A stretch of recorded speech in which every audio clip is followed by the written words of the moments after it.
Good morning, Devgam. Our next presentation will be only in English. And here is Johan Lofstrom from Chartboost. And he will tell us about dominating influencer marketing.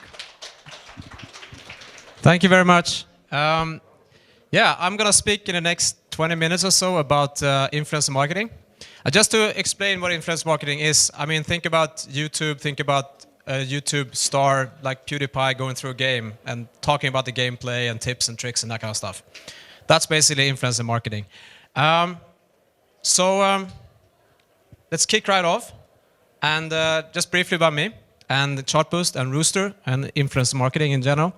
So I'm general manager for Europe for Chartboost. Chartboost is the world's largest mobile games only marketplace. So basically, you can call us an ad network as well. That's basically what we are. So if you want to make money or you want to buy users, you join us, basically. We work with 300,000 different games, 1 billion different monthly unique CR ads every month. And we work with the biggest studios, as you can see down in the bottom, King, Supercell, Miniclip, also Visor, and of course, Wargaming as well. So, and about a year ago, we acquired a company called Rooster. That's a marketplace for influencers. So what they do is basically they connect influencers like PewDiePie and the like with game developers to promote their games.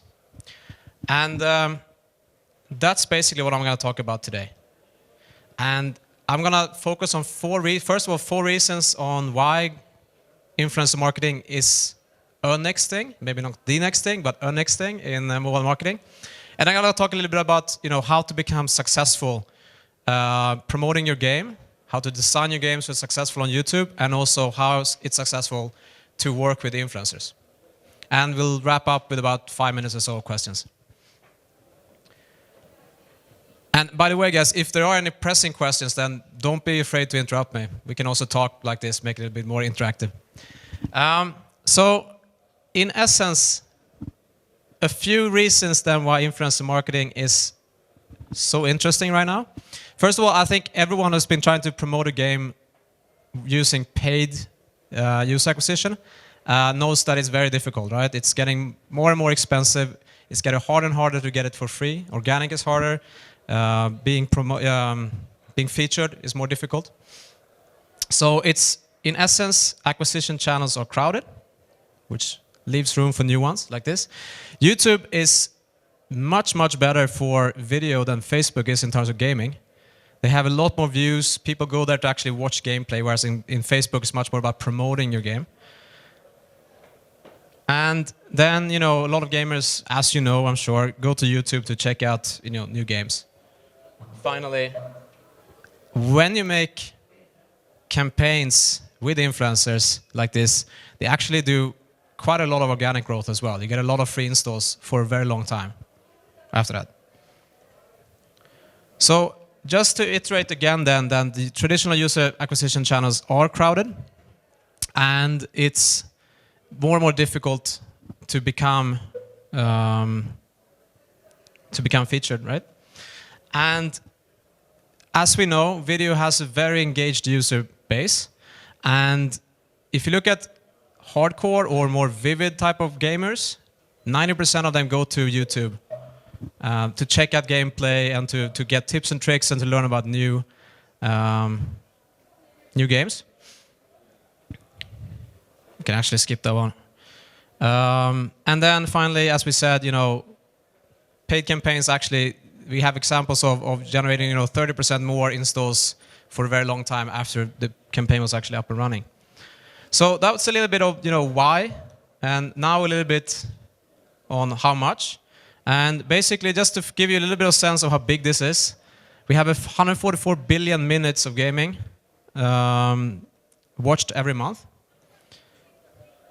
We have about a 25% conversion rate, which means that if you have an influencer talking about your game with a link below the game, or below the screen basically, and the user clicks on it, there's a 25% likelihood that they will actually download the app.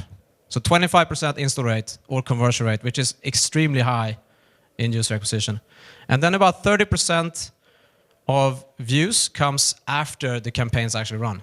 So this is a long tail thing. You know, the video will be there for a while. It's going to generate views. It's going to generate installs as well, even when the campaign has stopped, which is also very valuable, right? And then the last piece is basically 0.86 correlation rate between subscribers and views. And what this means actually is that the people that view these videos are also subscribers, right? To a large extent, which means that the viewers are gamers, they are interested. You know, it's not just they not just view it, but they actually view it with an intent to view it and with a strong interest, which of course is good for conversion rate to install and also for lifetime value.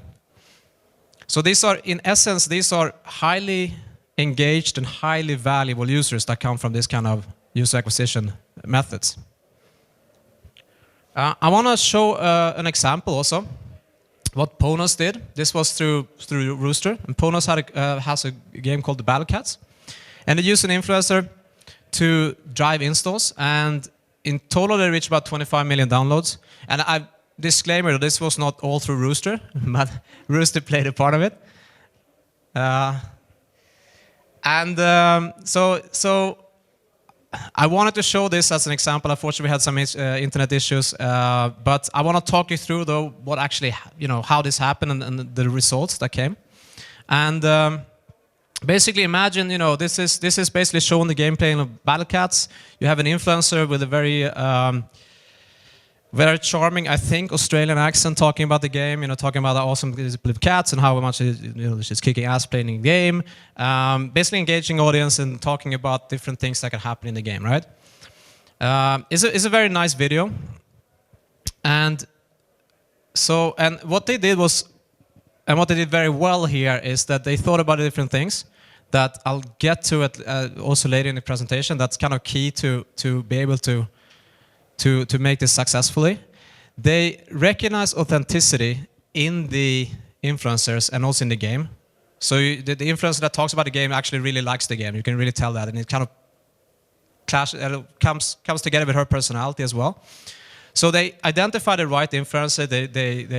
It's really authentic, and the way it's put up also as others. This also drives organic growth, and they also used a very targeted channel this way.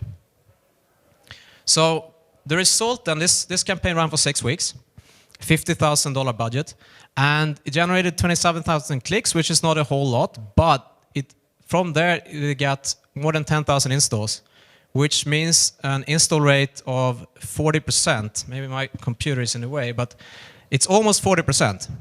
And I mean, I've been in the user acquisition space for mobile and web for, I think, 8 years now, and I don't think I've ever seen install rate this high. 40% is really, really high. So basically, they got 10,000 installs, spent 50,000, they got 10,000 installs of users that show high engagement and show high retention. So highly valuable users, basically. So that was an example of what you can do.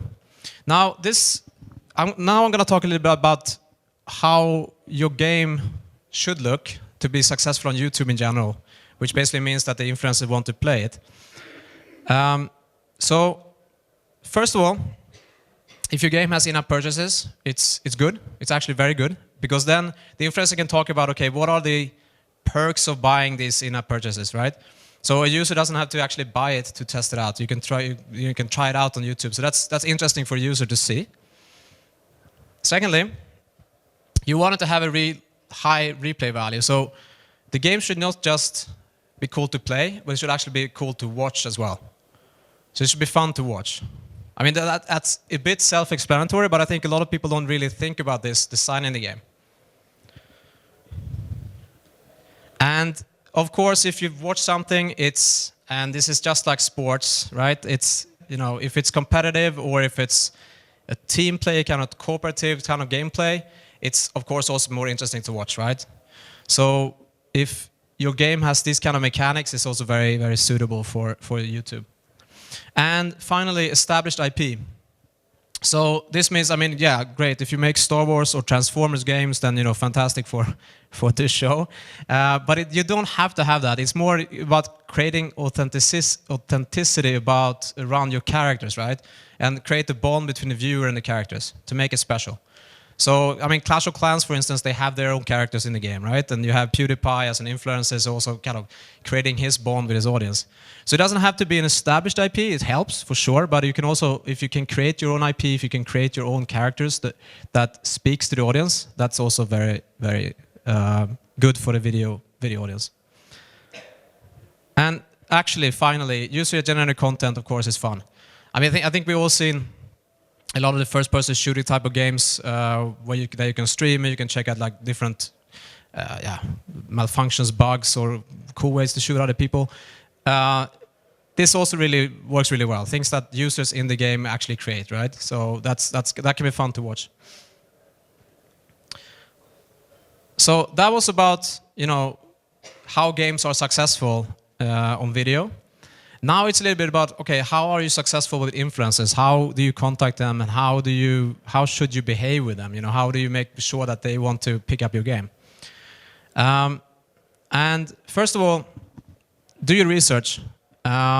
See that the influencers that you actually reach out to are the right ones for you, and your games is the right one for them. Because they get approached by a lot of different gamers. And they want to pick out the ones that they really want to promote, right? So make sure that you don't want to waste your time also on those that are not really interesting for you. So make sure you get the right ones. Check out who they are, check out their interests, check out other games they promote, check out the personality, make sure that matches with your game and the audience you have, right? Then secondly, this is pretty generic, but it's really, really important. Keep your pitch short. Make it snappy. I mean, as we all do today, most of us read our emails on our cell phones. Most of us are on the go. So are they. Extremely busy a lot of times. So if you put your pitch in just a couple of sentences, maybe 2 or 3 bullet points, that's usually a good kind of a size of a pitch, right? So that you get their interest enough for them to contact you, right? But don't make it too big. And this one is really important. I mean, influencers, just like gamers, are genuine people. So be genuine to them, Since you've done your research before, you know that the influencers that you talk to will be interested in your game and most likely in you. So, show that and maybe show something fun, something quirky, something that stands out a little bit to catch their interest as well, together with the pitch. And then this is extremely important, actually, because we hear this quite a lot from influencers that, okay, we made a good pitch, have some cool pictures, maybe a video inside as well that, captures the interest of the influencers, but then they reach out and no one responds to them, right? And then everything breaks down. So please make sure you know who should be available for this and have that person be available all the time. Preferably, CMO or CEO or marketing manager or someone like that. At least someone that's always available and it's clear who to contact, and that person actually always responds really quickly. So, to summarize, these 4 things are to think about in terms of games that fit the video audience. So, don't necessarily build your game because of this. But when you do design your game and you want to be, and your strategy is to be out there on YouTube, then make sure that you think about these 4 things. If you have in-app purchases, that's a good thing. Make sure they add value in the game, right? And something that people can show, or influencers can show. Make sure that there's a high replay value, i.e., make sure it's fun to watch. Competitive and cooperative kind of gameplay is also really often very successful. And finally, established IP or connection between the audience and the characters of the game are also very, very positive. And in terms of partnering, think about the pitch, make it short, sweet, snappy. Be genuine, be yourself. Make sure there's someone there to answer to emails, phone calls and stuff. And yeah, do your research. I think the do your research should be first, but anyway, it's highly, highly important. Yeah.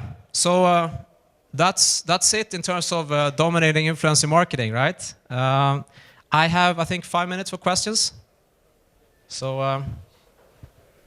Thank you, Johan. Some questions? Anyone have? Okay. Hello. Hi. Think it was very interesting, and I have only one question. Could you please be more specific about your second platform, the Rooster, and how can we, game developers, communicate with influencers through your platform? Thank you. Great question. So Rooster is a platform that is part of Chartboost. So the easiest way to get in contact with the influencers is to, well, I mean, you can just approach me afterwards if you want to do it right now, or otherwise reach out to a Chartboost representative, or reach out to someone from Rooster. I think actually anyone in here who are interested in it right now, please contact me right now, and I'll give you my card. You can reach out to me, and I will put you in contact with them. But they do have, I mean, Rooster have their own site. You can sign up there, and they will put you in contact with basically how it works is that you will put a campaign on Rooster that then will be picked up by an influencer if the influencer is interested. It's always better though to kind of be a bit more, maybe a little bit more aggressive. So try to reach out to Rooster and get in contact with them directly and let them help you to get in contact with the right influencers. Because they know also which influencers would be a good match with your game. So again, I think the best way is to contact Rooster, contact Chartboost, and let them help you with this, basically. Anyone else? Okay, hello. Thanks a lot for your presentation. The question is, so basically we know that for many years YouTube has been a platform for Let's Players who attracted lots of console and PC gamers. So about those influencers, audience who's watching those videos, are they like PC and console players who are also into mobile games, or are we talking about mobile audience being mature enough to go to YouTube and watch like Let's Plays of mobile games? Yeah, that's a great question. I think, I don't have exact numbers, but at the moment there's still more console gamers, but there are a lot of mobile gamers as well. And as you can see that in the Ponos example, for instance, I mean, they generated 10,000 installs though in 6 weeks. And there are other influencers who are even bigger on Rooster than that can get more installs. So I think to summarize, console is still bigger, but mobile is growing fast. And the views are watched on desktop and on mobile, by the way. And you only pay for installs coming from the mobile and tablet channel. So anything that's shown on desktop will be kind of a free branding for you guys as well. You have a question, yeah? Well, we have one more question. I think we have one up here in front. Thank you very much for your presentation. I have a question about case you presented. As far as I remember, you emphasized on conversion rate. It's indeed very high, but the CPI is pretty average, about $5 per install. So what's the point? The quality of traffic, the high LTV. Why should we prefer this channel over some Facebook or conventional networks? Thank you. Yeah, that's a fantastic question. Thank you. And the answer is the quality of the user. The LTV and so the lifetime value is usually higher coming from these users. Another example we have is Big Fish. They did the Dungeon Boss with us as an example, as a test, and they said that this was the highest quality users they ever got through any channels. So I know that $5 CPI is relatively high for a game like Battle Cats, but the quality is also very, very high. So if you look at an ROI for Big Fish, for instance, the ROI for them was very good. Even though the CPI was high, the return on investment was so high that it was still really, really valuable for them. So again, to answer your questions in short, the reason you go here is because the lifetime value is very, very good. You get very good users. Please, if you have any more questions, I'll be outside, so just grab me. Thanks. Thank you, Johan. Johan Lofstrom, Chartboost.